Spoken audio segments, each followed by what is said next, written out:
السلام علیکم ناظرین، نیوز 18 حیدرآباد کے اس خصوصی رپورٹ میں آپ کا خیر مقدم ہے۔ آئیے نظر ڈالتے ہیں آج کی اہم خبر پر۔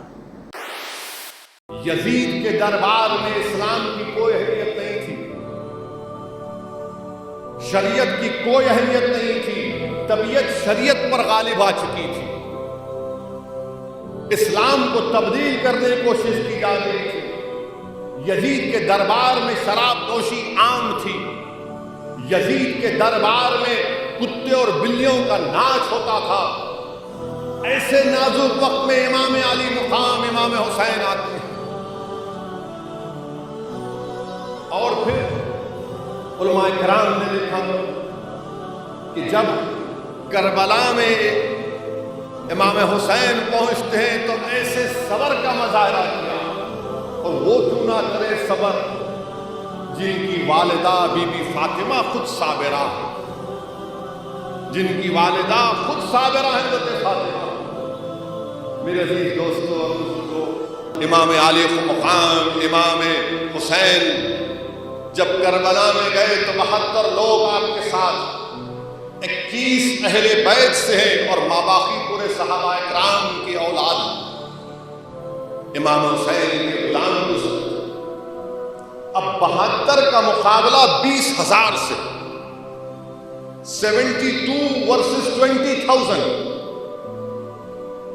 72 اور 20,000 کہ 3 دن پانی بند کر دیا گیا آل رسول کے اوپر، امام حسین کے اوپر، حضرت زینب، حضرت قاسم بن حسن، علی اکبر، علی اصغر، حضرت عباس، حضرت علی کے اور بیٹے ابو بکر بن علی، عمر بن علی، عثمان بن علی، ان پر پانی بند کر دیا گیا۔ جن کو جنت کا شہزادہ کہا گیا، جی اہل بیت کے تعلق سے آقا نے فرمایا پورے آل رسول نے 3 دن تک پانی بند کر دیا۔ کتے پانی پیتے تھے، اونٹ پانی پیتا تھا، مگر نواز رسول اور آل رسول پانی نہیں پی سکتے تھے۔ 3 دن تک بھوک اور پیاس میں رکھا گیا۔ اور پھر جب جنگ لڑنے کے لیے تمام یہ یزید کے جہنمی فوج آتی ہے تو امام علی مقام امام حسین یہ کہتے ہیں کہ مجھے ایک رات کا موقع دو، مجھے ایک رات کا موقع دو، میں رات بھر اللہ کی عبادت کرنا چاہتا ہوں۔ میرے والد شہید، میرے بھائی شہید، میں محمد صلی اللہ علیہ وسلم کا نواسا ہوں، میں ایک رات خوب اللہ سے کی عبادت کرنا چاہتا ہوں۔ اور کیونکہ میرے نانا محمد مصطفیٰ صلی اللہ علیہ وسلم نے بھی بدر کے دن اللہ کے رسول صلی اللہ علیہ وسلم سے بہت دعائیں کی تھی، اللہ کے رسول صلی اللہ علیہ وسلم یہ جہنمی لوگ راضی نہیں ہوتے، بلکہ اگر کسی کوئی کہتا ہے کہ نہیں تو اجازت ملنی چاہیے۔ بہرحال امام حسین رات بھر اللہ کی عبادت کی، اور پھر اپنے اہل خاندان کو، اپنے ساتھیوں کو جمع کر کے کہتے ہیں کہ میں تم کو اجازت دیتا ہوں کہ تم رات کے اندھیرے میں چلے جاؤ، اور میں اس کو کبھی غلط نہیں سمجھوں گا۔ سب کہتے ہیں کہ نہیں، ہم آپ کو چھوڑ کر نہیں جائیں گے۔ جب صبح ہوتی ہے 10 محرم کے دن، جمعے کا دن تھا، تو امام علی مقام امام حسین ریت میں، گرم ریت میں لمبی لمبی نماز پڑھ رہے ہیں۔ 22,000 کی فوج سامنے اور نواز رسول نماز پڑھ رہے ہیں، قرآن کی تلاوت کر رہے ہیں، تو پورا میدان کربلا گونج رہا ہے امام حسین کی تلاوت سے۔ اور پھر جب جنگ شروع ہونے سے پہلے امام حسین خطبہ دیتے ہیں، بتاتے ہیں ان ظالموں کو، ان جہنمیوں کے کہ میں کون ہوں، میں نواز رسول صلی اللہ علیہ وسلم ہوں، میں وہ ہوں جس کی زبان مبارک کو رحمت اللہ عالمین صلی اللہ علیہ وسلم نے اپنی زبان مبارک سے چوسا، میں وہ ہوں جس نے رسول اللہ صلی اللہ علیہ وسلم کی عنبری زلف کو تھاما، میں وہ ہوں جو رسول اللہ صلی اللہ علیہ وسلم نے خطبہ دے رہے تھے تو منبر رسول سے اتر کر آئے اور مجھے گود میں اٹھا لیا، میں وہ ہوں۔ امام حسین نے کہا کہ میں میرے نانا کے پیٹھ پر چڑھ گیا تو رسول اللہ صلی اللہ علیہ وسلم نے اپنے سجدے کو لمبا کر دیا۔ یہ سب بیان کرتے ہیں۔ اور پھر حیرت کی بات یہ کہ جنگ سے پہلے 10 محرم سے پہلے 3 وقت کی نماز ظہر، عصر، مغرب، یہ تمام لوگ امام حسین کے پیچھے آ کے نماز نہیں پڑھتے۔ علی اکبر اذان دیتے، امام حسین اللہ اکبر کہتے اور بولتے آؤ نماز پڑھنا ہے تو پڑھ لو۔ اور یہ ظالم لوگ امام حسین کے پیچھے آ کے نماز پڑھتے، اور امام حسین نے ان سے پوچھا کہ تم میرے پیچھے نماز بھی پڑھتے ہو، محمد صلی اللہ علیہ وسلم کی آل پر درود و سلام بھی بھیجتے اور تم مجھ سے مقابلہ کرو گے؟ تو انہوں نے کہا کہ ہاں، دل آپ کے ساتھ ہے مگر تلوار یزید کے ساتھ ہے۔ سوچو آپ، آج کے معاشرے میں بھی ایسے لوگ ہیں، آپ کے ساتھ ہے مگر حکومت کا ڈر ہے، آپ کے ساتھ ہے مگر حکومت کا ڈر ہے، کیا کرنا؟ یہ اس وقت بھی تھا۔ امام حسین 10 محرم کے دن جب جنگ شروع ہوئی تو امام حسین، جیسا کہ آپ نے بھی پاشا قادری صاحب اور زیر الدین صوفی صاحب سے سنا کہ امام حسن کے بیٹے قاسم بن حسن جب جانے لگے، امام حسین نے ان کو روک دیا، کہا آپ نہیں جا سکتے۔ تو امام حسن کے صاحبزادے قاسم بن حسن نے وہ تعویذ کہا کہ میرا ابا جان امام حسن رضی اللہ تعالیٰ عنہ نے تعویذ مجھے دی اور اس میں کہا کہ اس میں کچھ لکھ کر رکھے تھے۔ تو امام حسن نے کہا کہ اپنے بیٹے کو وصیت کی کہ اگر حسین پر کچھ برا وقت آئے گا تو تم سب سے پہلے آگے رہو۔ امام علی مقام کی آنکھ میں آنسو آ جاتے ہیں۔ آپ کہتے ہیں کہ میں نے زندگی بھر اپنے بڑے بھائی حسن کے حکم کی تعمیل کی، ان کے بعد کو مانا بن جاؤ۔ امام حسن کے بیٹے قاسم بن حسن یزیدی لشکر میں گھستے ہیں، ایک ایک کر کے کئی لوگوں کو واصل جہنم کرتے اور پلٹ کر آتے اور کہتے ہیں چچا جان اگر تھوڑا سا پانی ملے گا تو اور لوگوں کو میں واصل جہنم کر دوں گا، قتل کر دوں گا۔ 3 دن کے پیاسے کہاں پانی؟ پھر جاتے ہیں تو یہ جہنمی، یہ تمام جہنم کے کتے، یہ یزیدی لشکر کے لوگ کہتے ہیں کہ اس امام حسن کے بیٹے سے ایسا مقابلہ نہیں کر سکتے، گھیرے میں لے کر تیر پھینکتے ہیں اور قاسم بن حسن کی گردن میں تیر لگتا ہے تو حضرت زینب پکار کر کہتی ہے کہ حسین دیکھو میرے بھائی کا بیٹا گر گیا، اٹھا کر لاؤ۔ پھر امام حسین جاتے ہیں تو بہن کہتی ہے زینب نہیں، آپ نہیں جائیں گے، میرے بیٹے جائیں گے، میرا بھائی نہیں جائے گا، میرے بیٹے عون اور محمد جائیں گے مقابلہ کرنے۔ وہ جاتے ہیں، وہ شہید ہو جاتے ہیں۔ امام حسین کے بڑے بیٹے حضرت علی اکبر 16 سال کے ہیں۔ جب وہ مدینے کی گلیوں میں چلتے تو خواتین اپنے گھر کی چھتوں پر کھڑے ہو کر کہتی دیکھو یہ شبیہ رسول محمد صلی اللہ علیہ وسلم اسی کی طرح ہے۔ وہ جب میدان میں جاتے ہیں دشمنوں کے ان جہنمی کتوں کی لشکر میں افراتفری مچا دیتے ہیں، کئیوں کو قتل کرتے ہیں اور اسی طرح بزدلوں کی طرح ان کو گھیر کر تیر مارتے ہیں تو تیر ان کی گردن میں لگتا ہے۔ امام حسین جاتے ہیں، جا کر اپنے نوجوان بیٹے کو جب اٹھاتے ہیں اور اس کی تیر کو توڑتے ہیں تو خون کا فوارہ نکلتا ہے اور امام حسین کی زبان سے کیا الفاظ نکلتے آپ کو معلوم ہے؟ امام حسین کی زبان سے تاریخی الفاظ نکلے، بلکہ امام طبری نے اس کو لکھا، امام حسین نے کہا کہ کاش اگر آج حضرت ابراہیم علیہ السلام ہوتے تو دیکھتے کہ وہ تو اپنی آنکھوں پر پٹی باندھ کر حضرت اسماعیل کو ذبح کرنا چاہ رہے تھے، میں نے کھلی ہاتھوں سے اپنے بیٹے کی شہادت کو دیکھا۔ یہ امام حسین ارشاد فرماتے ہیں۔ امام حسین کے 6 مہینے کے بیٹے علی اصغر کے گردن میں تیر لگتا ہے تو اس 6 مہینے کے بچے کو اللہ کی آسمان کی طرف اٹھا کر کہتے ہیں یا اللہ کیا تو راضی ہے یہ میں اپنے بیٹے کو تیری راہ میں پیش کرتا ہوں۔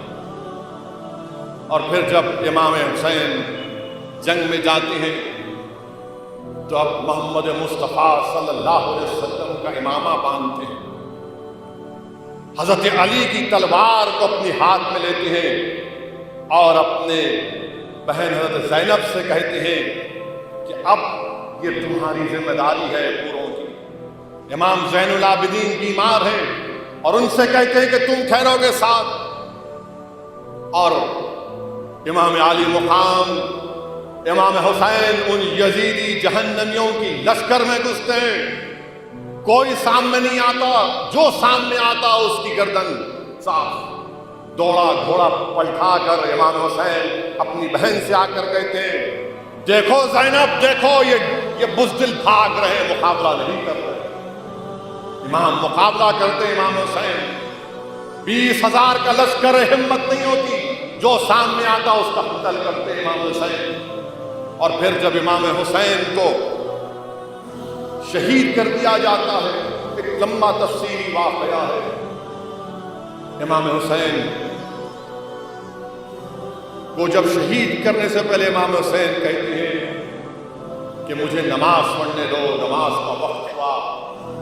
اور امام حسین جب سجدے میں رہتے ہیں، یہ ظالم لوگ آپ کی گردن کاٹتے ہیں، تو امام حسین کی زبان سے کیا نکلتے الفاظ کہ یا اللہ تو مجھ سے راضی ہوا نہیں ہوا۔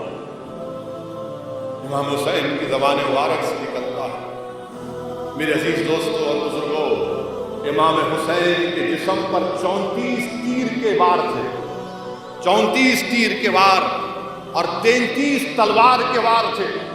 امام حسین کی گردن مبارک کاٹنے کے بعد آپ کے جسد مبارک کو اونٹ کی ٹاپوں سے رون دیا جاتا ہے، اونٹ کی ٹاپوں سے رون دیا جاتا ہے۔ وہ جسم جو رسول اللہ صلی اللہ علیہ وسلم جس جسم کو سونگتے تھے اور کہتے تھے کہ اس سے جنت کی خوشبو آتی، اس جسم پر یہ ظالم لوگ اونٹ کی گھوڑوں کی ٹاپوں سے اس کو رون دیتے ہیں۔ میرے عزیز دوستوں اور بزرگوں، امام حسین کی شہادت کے بعد آپ کی سر مبارک کو نیزے پر رکھ دیا جاتا ہے، نیزے پر رکھ دیا جاتا ہے۔ وہ یزید پلید کے دربار میں امام حسین کے وہ چھڑی سے امام حسین کے چہرے مبارک سے بدتمیزی کرتا ہے، بے حرمتی کرتا ہے۔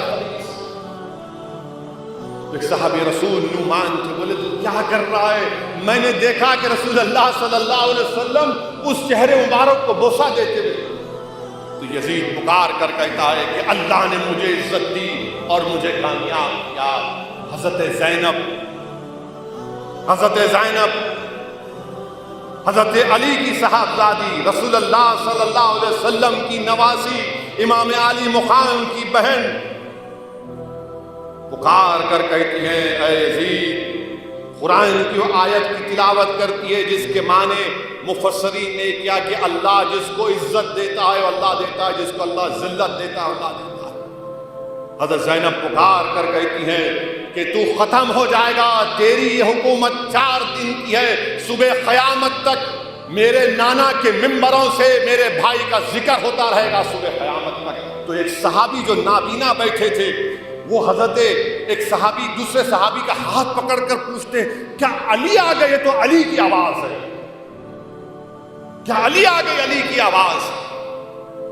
میرے عزیز دوستوں اور بزرگوں، جب اہل بیت کو قید کر کے کربلا سے دمشق تک قیدی بنا کر لے گئے، تاریخ گواہ ہے کہ امام سید سجاد، امام زین العابدین بیمار ہیں، قیدی ہیں۔ آپ نے اپنے والد امام حسین کی شہادت کو دیکھا، اپنے بھائی علی اکبر، علی اصغر اور قاسم بن حسن کی شہادت کو دیکھا، اپنے چچاؤں کی شہادت کو دیکھا، مگر آپ کے حوصلے پست نہیں ہیں۔ وہ حسین کی آبرو بن کر اپنے کردار سے باطل طاقتوں پر ایک تماچا رسید کر دے اور ہم کو پیغام دیتے ہیں کہ حق کی راہ میں اگر گردن کٹتی ہے تو کٹنے دو، حق کی سربلندی کے لیے اولاد برباد ہوتی ہے تو ہونے دو، مگر کبھی بھی کسی قیمت پر باطل سے سمجھوتا نہیں ہو سکتا، نہیں ہونا چاہیے۔ اسی لیے اللہ کے رسول صلی اللہ علیہ وسلم نے حدیث شریف میں فرمایا کہ حسین میرے اسباط میں سے ایک صفت ہے۔ شیخ عبداللہ محدث دہلوی اپنی کتاب اشاعت العلومات میں لکھتے ہیں کہ سبت کا ذکر قرآن کریم میں حضرت یعقوب علیہ السلام کے سلسلے میں آیا. سبت کیا ہوتا ہے؟ ایک درخت کا تنا ہوتا ہے، ایک درخت کا تنا ہوتا ہے جو اس درخت کے جڑوں سے ملا ہوا ہوتا ہے، منسلک ہوتا ہے، اور اس درخت کے تنے پر بے شمار شاخیں نکلتی. تو امام حسین آقائے دو عالم صلی اللہ علیہ وسلم نے فرمایا کہ امام حسین میرے اسباط میں سے سبت ہیں، یعنی آپ کو درخت کا تنا ہے جس کی جڑیں رسول اللہ صلی اللہ علیہ وسلم سے جڑی ہوئی، اور اس درخت کے تنے پر جو شاخیں ہیں وہ شاخیں کبھی حمیرہ شیخ ابو الحسن شاذلی کے پاس جاتی ہیں، تو کبھی بغداد میں پیران پیر کے پاس جاتی ہیں، تو کبھی اجمیر میں خواجہ معین الدین چشتی اجمیری کے پاس جاتی ہیں، تو کبھی سمرقند کو جاتی ہیں. اور یہی شاخیں صبح قیامت تک انشاءاللہ تعالی اسلام کو ثمرآور کرتی رہے. میرے عزیز دوستوں اور بزرگوں، جس جلسے میں آپ اور ہم شرکت کر رہے ہیں اور سن رہے ہیں، امام حسین کی روح آج بھی انسانیت کو پکار کر کہہ رہی ہے کہ ظالم کا ساتھ دینا انسان کی فطرت نہیں ہے. ظالم کا ساتھ دینا انسان کی فطرت نہیں ہے. ظالم کے ظلم کو روکنا یہ انسان کی فطرت ہے. کمزوروں کا ساتھ دینا یہ انسانوں کا شیوا ہے. مظلوم کا ساتھ دینا، ظالم کو روکنا، اس سے پنجہ آزمائی کرنا. امام حسین کی روح پکار کر سب سے کہہ رہی ہے کہ ظالم کا ساتھ مت دو، اس کے ظلم کو روکو، اس کے استحصال کو ختم کرو. میرے عزیز دوستوں اور بزرگوں، آج امام حسین کی روح، حضرت زینب کی روح، حضرت علی اکبر کی روح، اور دریائے فرات کے کنارے وہ خون جو اہل بیت کا گرا، وہ ہم تمام سے پکار پکار کر کہہ رہا ہے.